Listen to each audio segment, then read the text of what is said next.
Hi welcome to IAS factors news concepts. ഇന്നത്തെ പ്രധാന വിഷയം ചർച്ച ചെയ്യുന്നതിന് മുമ്പേ ഇവർ തമ്മിലുള്ള കോമൺ ഫാക്ടേഴ്സ് എന്താണ്? The very famous singer Asha Bhosle, Sunil Shetty Hindi സിനിമയിൽ വളരെ പോപ്പുലർ ആയിട്ടൊരു ആക്ടറാണ്. ഇന്നത്തെ എല്ലാവരുടെയും പ്രിയങ്കരനായ ഗായകൻ അർജിത് സിംഗ്. ഇവർ തമ്മിൽ സിനിമ അല്ലെങ്കിൽ സംഗീതം എന്ന് പറയുന്ന കോമൺ ഫാക്ടേഴ്സ് മാറ്റി നിർത്തിക്കഴിഞ്ഞാൽ പ്രധാനപ്പെട്ട ഇപ്പോഴത്തെ ബോംബെ ഹൈക്കോർട്ടിൻ്റെ പ്രധാനപ്പെട്ട ഒരു വിധിയാണ് ഇവരെ കണക്ട് ചെയ്യുന്നത്. ഈ ഡോട്ട്സിൽ ഇനിയും ആൾക്കാരുണ്ട്. വേണമെങ്കിൽ അമിതാഭ് ബച്ചൻ, ഐശ്വര്യ റായ്, രജനീകാന്തിനെ വേണമെങ്കിൽ കൂടെ ഇതിൽ ആഡ് ചെയ്യാൻ പറ്റും. സോ പ്രധാനമായിട്ടും നമ്മളിന്ന് ഡിസ്കസ് ചെയ്യുന്ന ടോപ്പിക് എന്ന് പറയുന്നത് തന്നെ എന്താണ് പേഴ്സണാലിറ്റി റൈറ്റ്സ്. ഇവർക്ക് എല്ലാവർക്കും അവരുടേതായ ശബ്ദം, ഇപ്പോൾ ആശാ ഭോസ്ലയുടെ, അർജിത് സിംഗിൻ്റെ ശബ്ദം വളരെ യുണീക്കാണ്. അത് അവരുടെ മാത്രം ശബ്ദമാണ്. സുനിൽ ഷെട്ടി ആണെങ്കിലും അമിതാഭ് ബച്ചൻ ആണെങ്കിലും രജനീകാന്ത് ആണെങ്കിലും ഇവരുടെ ആക്ടിംഗ് എന്ന് പറയുന്നത്, ഇവരുടെ ആക്ടിങ് സ്കിൽസും ഇവരുടെ പേഴ്സണാലിറ്റി, ഇവരുടെ ചില മാനറിസംസ് ഒക്കെ ഉണ്ട്. ഇതെല്ലാം അവരുടെ തന്നെ സ്വന്തമായിട്ടുള്ള കാര്യങ്ങളാണ്. അപ്പം നമുക്ക് പേഴ്സണാലിറ്റി റൈറ്റ്സ് ഉണ്ടോ? സെലിബ്രിറ്റീസിന് പേഴ്സണാലിറ്റി റൈറ്റ്സ് ഉണ്ട്. ഇപ്പോൾ മോഹൻലാലിനെ വേണമെങ്കിലും മമ്മൂട്ടീനെ കാണിക്കുമ്പോഴൊക്കെ അവരുടേതായ മാനറിസംസ് ഉണ്ട്. അവർ പറയുന്ന ചില ഡയലോഗുകളുണ്ട്. അതായത് സാധാരണ ജനത്തിന് ഇന്ന ഡയലോഗോ ഇന്ന മാനറിസംസോ കാണിച്ചു കഴിഞ്ഞാൽ ഇന്ന ആളാണ് എന്ന് മനസ്സിലാക്കുന്ന വിധം പോപ്പുലറായി മാറി ഇവർ.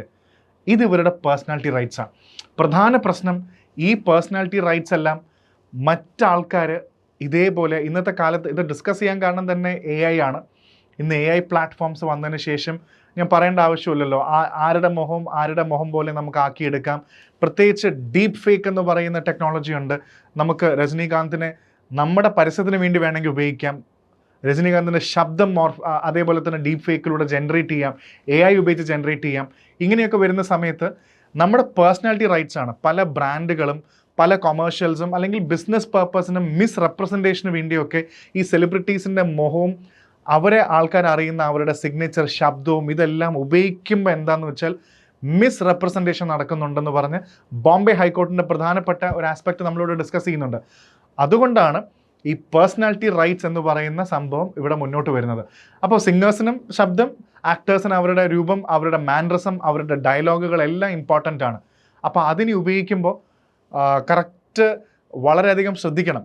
അപ്പോൾ ഇന്ത്യയിൽ അടുത്ത ക്വസ്റ്റ്യൻ നമ്മളിന്ന് ഡിസ്കസ് ചെയ്യുന്നുണ്ട്, ഇന്ത്യയിൽ ശരിക്കും ഇതിനൊക്കെ നിയമമുണ്ടോ?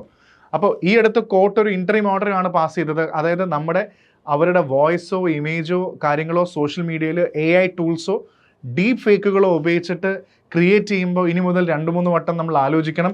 അവരുടെ കൺസെൻ്റ് ഒന്നും ഇല്ലാതെ അങ്ങനെ ചെയ്യാൻ പറ്റില്ല. നിങ്ങൾക്ക് ഏതെങ്കിലും പ്രൊഡക്റ്റ് ഉണ്ട്, ആ പ്രൊഡക്റ്റ് എടുത്ത് അമിതാഭ് ബച്ചനെ കൊണ്ട് ആഡ് ചെയ്യിപ്പിക്കണമെങ്കിൽ ഡെഫിനറ്റ്ലി നമുക്കറിയാം ഒരുപാട് പൈസ നമുക്ക് പരസ്യം കൊടുക്കാൻ ഒരുപാട് പൈസ അല്ലെങ്കിൽ റെമ്യൂണറേഷൻ കൊടുക്കേണ്ടി വരും. പക്ഷേ ഇന്ന് അമിതാഭ് ബച്ചൻ്റെ AI ഉപയോഗിച്ചിട്ട് അമിതാഭ് ബച്ചൻ്റെ ശബ്ദം വെച്ചിട്ട് വേണമെങ്കിൽ നിങ്ങൾക്ക് നിങ്ങളുടെ ബ്രാൻഡിനെ പരസ്യം ചെയ്യിപ്പിക്കാം. അത് ഇനി പറ്റില്ല, കാരണം അവരുടെ പേഴ്സണാലിറ്റി റൈറ്റ്സ് ഇസ് പ്രൊട്ടക്റ്റഡ്. അപ്പോൾ പേഴ്സണാലിറ്റി റൈറ്റ് എന്ന് പറയുമ്പോൾ നമ്മുടെ ഇമേജ് ആവാം, നമ്മുടെ വോയിസ്, നമ്മുടെ സിഗ്നേച്ചർ, നമ്മുടെ മാനറിസം. അതായത് ഇന്ന സംഭവം കണ്ടാൽ ഇന്ന ആളാണ്. രജനീകാന്തിനെ പോലെ നടന്നു കഴിഞ്ഞാൽ, രജനീകാന്തിനെ പോലെ സംസാരിച്ചാൽ, രജനീകാന്തിൻ്റെ ഫേമസ് ഡയലോഗ് പറഞ്ഞു കഴിഞ്ഞാൽ, ഒരു ആക്ഷൻ കാണിച്ചാൽ നമുക്കറിയാം അത് രജനീകാന്തിനെയാണ് ഉദ്ദേശിക്കുന്നതെന്നില്ലേ. അങ്ങനത്തെ സംഭവങ്ങൾ അവരുടെ പേഴ്സണാലിറ്റി റൈറ്റ്സിൻ്റെ ഭാഗമാണ്. അത് റീയൂസ് ചെയ്യാൻ പാടില്ല, AI ഉപയോഗിച്ച് തീരെ പാടില്ല. അപ്പോൾ ഇന്ത്യയിൽ അതിനു വേണ്ടി നിയമങ്ങളുണ്ടോ? നമുക്ക് ചർച്ച ചെയ്യാം. അപ്പോൾ അത് തന്നെയാണ് ഇവിടെ പ്രധാനമായിട്ടും നമ്മൾ ഇപ്പോൾ ചില മാനറിസംസും കാര്യങ്ങളൊക്കെ പറയുന്നുണ്ട്. അമിതാഭ് ബച്ചൻ്റെയും ഐശ്വര്യ റായിയുടെ കുറേ കാര്യങ്ങൾ അവരുടെ ആക്ഷൻസും അല്ലെങ്കിൽ അവരുടെ മുഖമൊക്കെ AI ഉപയോഗിച്ചിട്ട് പരസ്യങ്ങൾക്ക് ഉപയോഗിച്ചു, ബ്രാൻഡ് അവയർനെസ്സിന് വേണ്ടി ഉപയോഗിച്ചു, പെർമിഷൻ ഇല്ലാതെ. അത് ചെയ്യാൻ പാടില്ല. അപ്പോൾ ഈ പേഴ്സണാലിറ്റി റൈറ്റ്സ് എന്ന് പറയുന്നത് നമ്മുടെ പ്രൊട്ടക്റ്റഡ് ആണ്. അതൊരു സെലിബ്രിറ്റി ആയിക്കഴിഞ്ഞാൽ ഓട്ടോമാറ്റിക്കലി വരും. അത് കോപ്പി ചെയ്യാൻ പാടില്ല എന്നുള്ളതാണ് ഇവിടുത്തെ പ്രധാനപ്പെട്ട സംഭവം. ഇത് കണ്ടോ, അമിതാഭ് ബച്ചൻ്റെ ഡീപ്പ് ഫേക്ക് ആണ് ഇതിനകത്ത് കാണിച്ചിരിക്കുന്നത്. ഈ അമിതാഭ് ബച്ചൻ്റെ ഫോട്ടോ നിങ്ങളിതിൽ കാണുന്നുണ്ട്. അപ്പോൾ ഈ കാണുന്ന ഫോട്ടോയിൽ അമിതാഭ് ബച്ചൻ്റെ ശബ്ദം കൂടെ AI ഉപയോഗിച്ച് ജനറേറ്റ് ചെയ്ത് നിങ്ങൾക്ക് നിങ്ങളുടെ ബ്രാൻഡിനെ പ്രൊമോട്ട് ചെയ്ത് കഴിഞ്ഞാൽ ഒബ്വിയസ്ലി അമിതാഭ് ബച്ചൻ നേരിട്ട് എൻഡോഴ്സ് ചെയ്ത പോലെയായി. അത് പറ്റില്ല, ബിക്കോസ് ഇറ്റ്സ് എ വയലേഷൻ. അത് ശരിയായിട്ടുള്ള രീതിയല്ല. AI ആൻഡ് ഡീപ്പ് ഫേക്കിൻ്റെ റോങ് യൂസ് ആണ്. ഇത് പാടില്ല. സിമിലർ കേസ് വിത്ത് രജനീകാന്തിൻ്റെ മാനറിസംസും സംസാരവും ഒക്കെ അതേപോലെ കോപ്പി ചെയ്ത് ക്ലോൺ ചെയ്ത് നമ്മൾ ചെയ്യുന്നുണ്ട്.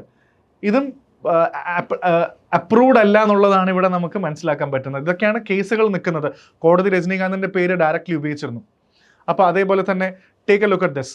ഇത് മറ്റുള്ളവർ നമ്മുടെ കൺസെൻറ്റ് ഇല്ലാതെ ഈ പറയുന്ന പേഴ്സണാലിറ്റി റൈറ്റ്സിൻ്റെ താഴെ വരുന്ന ഒന്നും തന്നെ റെപ്ലിക്കേറ്റ് ചെയ്യാൻ പാടില്ല എന്നുള്ളതാണ് ഗവൺമെൻറ് കൊണ്ടുവന്നിരിക്കുന്ന പുതിയ, ഇപ്പോൾ ബോംബെ ഹൈക്കോർട്ടാണ് പറഞ്ഞിരിക്കുന്നത്, മറ്റ് പ്രധാനപ്പെട്ട ഹൈക്കോടതികളും എന്ത് പറഞ്ഞു എന്നൊക്കെ നമുക്ക് ഡിസ്കസ് ചെയ്യാം.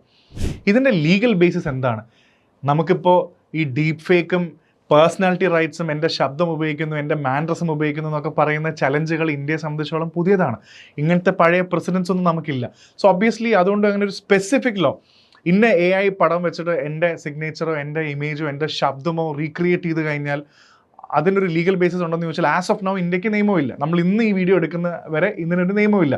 അപ്പോൾ പല നിയമം ഇൻ്റർപ്രറ്റ് ചെയ്താണ് ഗവൺമെൻറ് ഇതിന് ഇപ്പോൾ കോടതികൾ തീരുമാനം എടുക്കുന്നത്. പ്രധാനമായിട്ടും right to privacy, article 21 of the constitution നമുക്ക് ഗ്യാരണ്ടി ചെയ്യുന്നുണ്ട് റൈറ്റ് ടു പ്രൈവസി.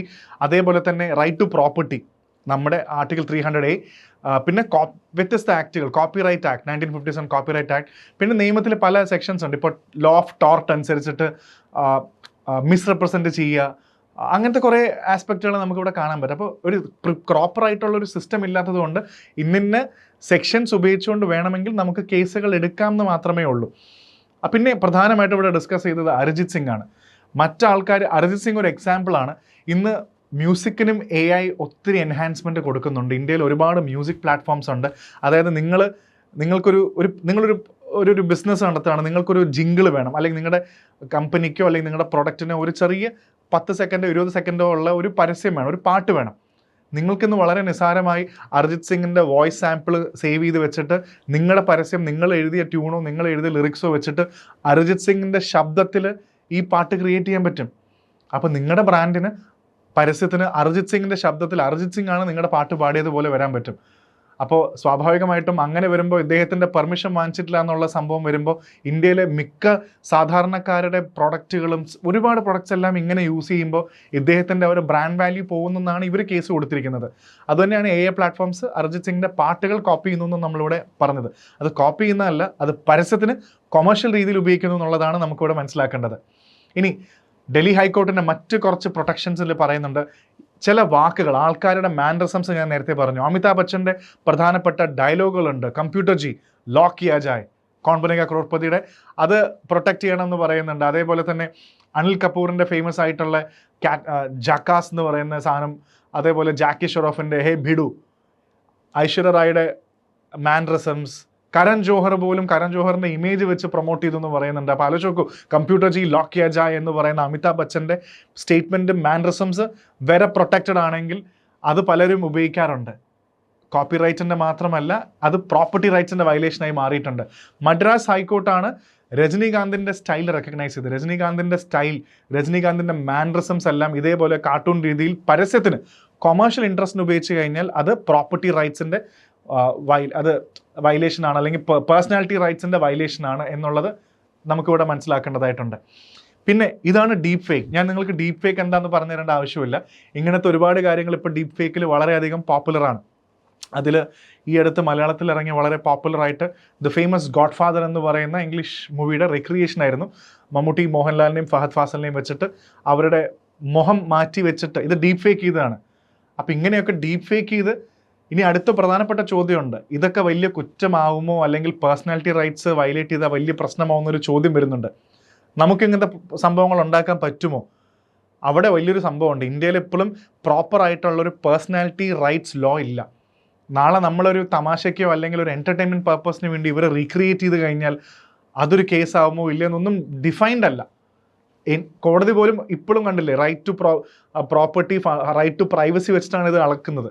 അപ്പോൾ ഇപ്പോഴും നാളെ നമുക്ക് എൻ്റർടൈൻമെൻറ്റ് പർപ്പസിനാണോ കൊമേഴ്ഷ്യൽ പർപ്പസിനാണോ ഇതൊക്കെ ഇങ്ങനത്തെ പടങ്ങളും അവരുടെ ശബ്ദമൊക്കെ റീക്രിയേറ്റ് ചെയ്യാൻ പറ്റുമോ എന്ന് പറയുന്ന സംഭവം ഇപ്പോഴും ക്ലിയർ അല്ല. ഇനി വരും ദിവസങ്ങളിൽ we will have a strong personality law. ഇല്ലെങ്കിൽ ശരിക്കും ഒരു പേഴ്സണാലിറ്റി ലോ റൈറ്റ്സ് വേണ്ടത് നല്ലത് തന്നെയാണ്. ഡെഫിനറ്റ്ലി ഈ ഒരു മിസ്യൂസ് കുറയ്ക്കാൻ പറ്റുമെന്ന് നമുക്ക് മനസ്സിലാക്കാൻ പറ്റും. സോ ഇതാണ് പേഴ്സണാലിറ്റി റൈറ്റ്സിനെ കുറിച്ചിട്ടുള്ള മേജർ ആയിട്ടുള്ള ആസ്പെക്ട്സ്. സോ അടുത്ത ഒരു ടോപ്പിക്കായി അടുത്ത ന്യൂസ് കോൺസെപ്റ്റ്സിൽ കാണാം. This is Arjun R Shankar for IAS Factor.